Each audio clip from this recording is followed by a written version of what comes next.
Welcome to Face to Face. This is a show about change and what's next. It's a show that asks questions and peels back the layers of our average everyday experience and goes beyond scratching the surface. We interview people doing incredible things who are making a difference around the globe.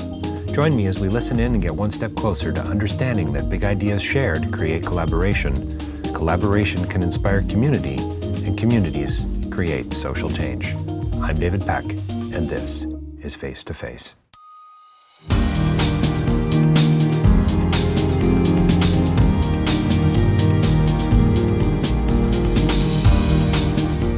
Kilo 2 Bravo was a film that knocked my socks off. I had the opportunity to interview Paul Katis, the director, and it was the international premiere of the film. And it's a disturbing film on a lot of levels. It's a frenetic film. I mean, I think it's being kind of called. I know I immediately started to think of The Hurt Locker, and I believe it's being referred to as UK's Hurt Locker. But it's a film about relationships. It's a film about pushing the envelope relationally and what we would do to save others, what we would do to reach out to others. And it's about a group of men, a group of soldiers in Afghanistan, and it's about vulnerability.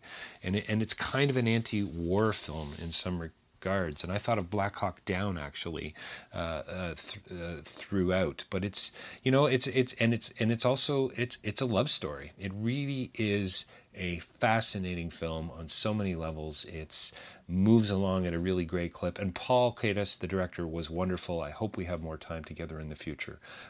Listen in. This film is not only worth seeing, but it's the kind of film worth seeing a second time and reflecting on further. Paul Katis and Kilo 2 Bravo. So welcome to Face to Face. I am, again, just blown away at who I've been able to meet at this 40th anniversary of the Toronto International Film Festival. Paul Katis is here. First-time director, I think. Mm-hmm. Well, first-time feature director. First-time feature director. Thank you for joining us. It's a pleasure. And his film, Kilo 2 Bravo, which frankly was exhausting, I have to say, on a certain level. I mean, congratulations on the film. I know it opened last night, and love to talk about the response. But, I mean, to say it's an anti-war film, I think, is a bit of an understatement. That's interesting. I certainly didn't set out to make an anti-war film, but nor did I set out to make a pro-war film. Right. And it's very interesting that when you're making war films, everyone thinks that the filmmaker should be obliged to have a statement on one side or the other, which I sort of didn't want to do. I simply wanted to show the experience of war from the soldier's point of view. Now these guys sign up, they train, they're professionals, they know what they're about, they know what they're going into, but they're still very young men. They're going to face quite the most horrible of circumstances. And I just wanted to know how those young men would cope. It's fascinating to me that for a war film, I don't know that there were any gunshots, machine gun fire. I don't know that I've heard a few explosions at the beginning. Just one. There's the firefight that's miles away. Correct, yeah. And they fire a flare, don't they? Yeah, they fire a flare, and they also, in order to make the break, because the British didn't have enough batteries on which the ridge, is fabulous, by the way, which I want to talk about. The only way of one post alerting the other one was to fire a pistol shot in there. Ah, right. Thank you. So we're back to communication, because that's a theme in this film. Mm-hmm. Or should I say anti-communication. Yeah. There's a real interesting theme about batteries dying, walkie-talkies not working. It's not funny, but the shot from the drone, I'm going to say, misses completely. Yeah. So there seems to be this real breakdown in the film on a lot of levels. But one thing I want to talk to you about too is, so it's not necessarily an anti-war film, but I have to say, I came away not feeling like I wanted to sign up. I wasn't going to the Canadian Armed Forces to sign up. I'm certainly not going to encourage my son to, but I came away feeling, I don't know, hopeful about the human race on some level. That's interesting, and I think it's absolutely true, because in a sense, whilst it is a film that puts you through the mill, and you're right, you end up still witnessing some of the best of human beings. It's unbelievable what you've captured here. The performances, by the way, are absolutely stellar. No, all my guys. I mean, just amazing. I'm very grateful to have had that bunch of actors. But you're right. Hey, look, it's been called a number of things. I mean, you're calling it a war film, and yes, it is set in a war zone, but without the enemy. Without the enemy, they think they're fighting anyway. Right. And it's a very static war film. There's not lots of firefights. There's not lots of all the other things you normally associate with a genre called war films.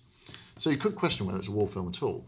Oddly enough, one of the soldiers, actually, Tug, has said in the past that he thinks it's actually a love story. Now, I think that's pushing it a little bit, okay. but to the extent that that's what you're talking about, the human emotion that makes you feel good. It's love. It's love for these guys for one another. And the fact that these guys, for the most part, maybe they made the wrong decision to go down to see what was going on in the first place. And I get the sense they made that call based on boredom. There's just nothing going on. What the hell are we doing here anyway, right? Because that really comes through. By the way, the shot of the sign, "Leave all your morale behind," is fantastic. But again, that's true. Yeah. That's real. Yeah. So we didn't make that up. I bet. Yeah. But this sense of what are we doing here? We're playing cards. We're drinking tea. We're reading Marie Claire. That's right. I mean, it's just absurd on some level, right? So in that sense, there's a much larger political statement, it seems to me, too, that you're making with the film. But what I love about the humanity in this is these friends, these brothers, these, soldiers, they ultimately seem to make the right choices. Well, one of the key moments, of course, when Tug decides to help. With the knapsack? With a knapsack. And I think, the interesting thing there is it informs what you might call heroism or what you might call bravery. I would argue that heroes aren't born, and I think also in a lot of movies that we watch, we have a hero and a heroic figure who comes fully formed in one way or another. Whereas the reality is, I think we're all potentially heroes and we're all potentially cowards, and the only way we're ever going to know how we're going to respond in certain circumstances is by living through it. And at that point, Tug makes a very conscious decision to become a hero. I don't think he would ever term it that way, by the way, because he would say he simply was doing what he had to do. But he sort of didn't have to do it. He could have chosen just to stay there. So he faced his nemesis, in a sense, and chose to face it straight on. So these guys are trained to behave a certain way, which I think is really interesting too. That I guess you're trained, don't leave anyone behind. This whole idea of looking out for each other, looking over, I've got your back, that whole sort of mentality. And like you say, your true colors don't really shine until you're thrown into the middle of it. It's quite an existential statement, actually, from a philosophical perspective, because, the French and German philosophers would say, it's freedom, it's choice, it's responsibility. Now what the heck are you going to do with it when it really matters? Yeah. Right? And so so you say heroes aren't born, they're made then. Yeah. So what is it about Tug that he brought to this that maybe others might not? Well, it's questionable whether anybody else would have made a different decision, given their brotherhood. I suspect they were. In my world, he probably was compelled to do that. Right. Every fibre of his being compelled him to do it. He could never have lived with himself if he hadn't done it. So in that sense, within the Brotherhood of the Army, the hidden subtext is that somehow, this organisation manages to generate that kind of loyalty. That the strapline in the UK, because it was marketed under a different title, was for Queen, for country, for your mates.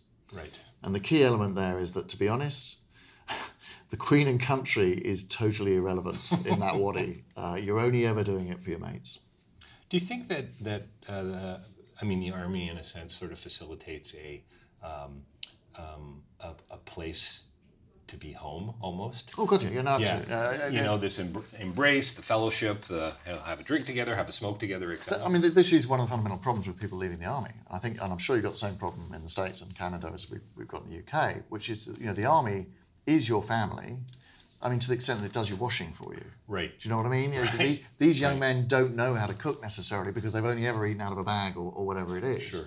So some of the life skills that you're forced to learn as you leave home or you go to college and all the rest of it are missing for them. So suddenly they're spat out, and they're maybe in their mid-30s when they leave the Army, and they've never really, in a sense, had to do that sort of looking after themselves thing that from a very early age. From 17.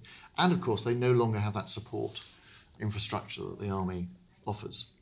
And I think that's sometimes why vets sort of go off the rails a little bit is because they've lost their lost their loved ones.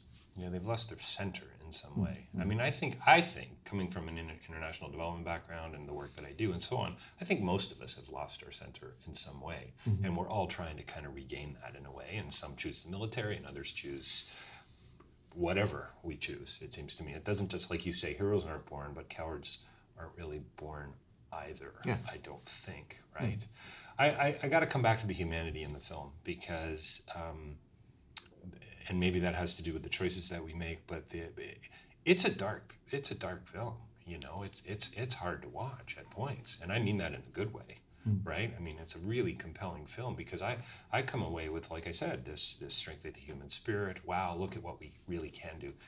Is that how you feel? Did you feel that going in, or did you actually think it was going to kind of play out a little differently once you got into the that's a really interesting question because I think it's actually something I sort of came to in the filmmaking process rather than seeing it in the script, because we were always slightly worried, making the script, that the absurdity of this position would dominate. Right. I mean, I had two sort of technical challenges. One that the absurdity would take over, and B, that I wasn't going to be able to sustain the threat, if you like, of a hidden enemy, because it's hidden. At least in Jaws, you can have the fin going through the water occasionally. We couldn't do that. Oh, listen, I kept waiting. The tension is there, believe me. It's beyond palpable. I mean, I just kept waiting for the mortar to land, the hand grenade to land, or whatever. I mean, the enemy, in a sense, was themselves. Yeah. You know, the helicopter coming in, just laying waste to the area. And I looked at my wife and I said, "You've got to be kidding me. They're supposed to be coming to save them." You know? Do you know what's really sweet, though, and this is in real life? If you talk to Tug about that, he praises that young pilot. He says that young pilot, because apparently he's the youngest guy in the RAF, I believe, to receive the Distinguished Flying Cross. Is that right, eh? Yeah, because it's not his fault. All these guys sort of blame themselves to one way or another. Sure. But he was, again, a hero. He landed that Chinook in a tiny confined space and was trying to help. Yeah, of course he was. Yeah, the fact that but I think it shows. This is where I go. This is an anti-war film, right? Because you see the absurdity of it. There really is nothing you can do to make this situation better, apart from not being it. Exactly, which is great, right? And that's a question I think you have to ask as you come out of the theater on this film. So let's get back to that realization you had during the filmmaking process about the strength of the human spirit. Well, sort of what the story was about. In a sense, what is the story about? What kind of film have you got here? And I had identified it as a horror movie, to be honest. I think fairly early on I'd realised that it's not really a war movie. It's what we call a monster in the house movie. It is very similar to Jaws. Very similar to Jaws. The guys standing on the hilltop looking down, so close to these guys, but they can't help them. It's the same as someone standing on the beach. The rock coming down the mountain. Sound is so well used in this film.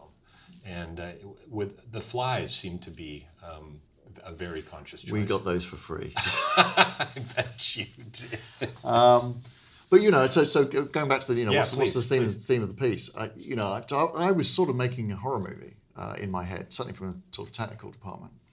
But as the guy's performance sort of grew, and because we shot it in a linear, we shot it in story order. So, fair enough, yeah. Day one was Stu Hale's leg bone being blown off. I mean, so the first act we did separately, but in terms of the Waddy, we shot in story order. So by the time we got to Happy Birthday, which is a wonderful scene, by the way. I was in tears watching it on set. It's a tear-jerking scene. Yeah, it really is, but beautiful all the same. By then, I was suddenly going, I think I might have got it now. You made me shouldn't print that because that might just ruin my directing career. That's right. You're sort of supposed to know before you go and make Paul, it. your career is officially over as of today. Yes, yeah. Because I revealed I'll make it up as I go along. That's right. But no, you then really sort of got that humanity, and you understood what it was about, and sort of leaving Tug in the minefield. But see, to me, that's directorial intention coming out. That's not making it up as you go along. That's about indwelling the particulars of the story and having been immersed in research and these guys and hanging out with them. And as you unpack it, you go, you have these moments, which I think the audience is going to have as well, right? Isn't that the beauty of filmmaking in this sense? It is. And it's sort of, of course, it's there in the script. I mean, that'd be wrong. Yeah. But, it only is realised by brilliant actors bringing that script to life and embedding those words into a character who you can like, embrace. And I think that's what they did as an ensemble. So as a director, through the lens, through the frame, if you will, you were in tears on set. In the Happy Birthday thing, I had to go over and I'd say well done to the guy, and it just the words didn't come out properly. Wow, that's pretty astounding. But moments like that throughout the whole shoot, where I mean, when Scott did his first, when his leg got blown off, he didn't tell us what he was going to do. I mean, we discussed roughly what he wanted to do. Sure. And he tells the story later on that and he invented this. I'd love to claim it, by the way, as being a directorial weed, because now I might get my job back. That's right. But we'll do our best. But it was his idea. These prosthetics were, they're simply prosthetics for real. So you'd walk around the set and you would walk past it going, ugh, like that. It doesn't look good in real life. It doesn't look good. And Scott was rigged up and was put down there, and he deliberately stopped himself looking at what Cliff had put on his leg. So when we turned over, it was the first time he looked at it. Wow. And I mean, I can remember all of us, the DOP and everyone going around going, ooh, that's not very nice. And he got that experience himself. So suddenly his performance went up a level like that.